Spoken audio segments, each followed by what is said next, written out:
আসসালামু আলাইকুম ওরহমতুল্লাহি ওয়াবারাকাতুহু। রমজান মাসের তিনটি গুরুত্বপূর্ণ আমল। 1. কোরআন তেলাওয়াত করা। রমজান হলো কোরআন নাজিলের মাস, তাই এই মাসে বেশি বেশি কোরআন পড়া এবং বুঝার চেষ্টা করা, এর উপর আমল করা অত্যন্ত ফজিলতপূর্ণ। 2. বেশি বেশি ইবাদত ও দোয়া করা, বেশি বেশি নফল নামাজ পড়া, তাহাজ্জুদ, তাসবিহ, তাহলিল এবং দোয়ার গুরুত্বপূর্ণ আরো অনেক বেশি। বিশেষ করে লাইলাতুল কদর রাতে ইবাদতে মনোযোগ হওয়া উচিত। 3. দান সদকা ও অসহায় মানুষদের পাশে দাঁড়ানো। রমজান দান সদকার গুরুত্ব অনেক বেশি। রাসূল সাল্লাল্লাহু আলাইহি ওয়াসাল্লাম এই মাসে সবচেয়ে বেশি দান করতেন। যাকাত, ফিতরা এবং সাধারণ দান সদকা করে গরিবের সাহায্য করা রমজানের অন্যতম গুরুত্বপূর্ণ আমল।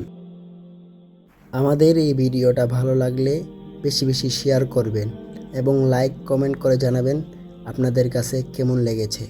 আপনাদের লাইক কমেন্টে আমরা অনুপ্রেরণা পাই, সামনে আরও নতুন নতুন ভিডিও আসবে ইনশাআল্লাহ।